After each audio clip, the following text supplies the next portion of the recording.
Hey! Ja, hey, was? Ich hab schon dreimal gesagt, du sollst den Computer in Ruhe lassen.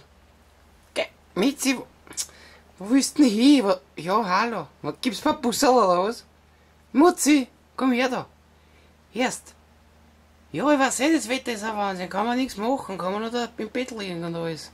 Was willst du denn schon wieder hin? Was willst du schon wieder machen? Willst du beim Fenster raus? Na, geh her. Der Seppi hat seinen Computer da. So, komm her da. Ich mach das Fenster auf. Komm. Na, jetzt habe ich es nur gekippt dort. So, jetzt. Tschüss. Na, jetzt marschier aber, komm. Jetzt bleib draußen, danke. Mitzi, wo willst du denn hin? Was tust du denn? Hallo? Was ist, was tun wir? Na gut jetzt, die will ich nicht. Ja, Mitzi, was? Ja, ich will dir auch einen Bus geben.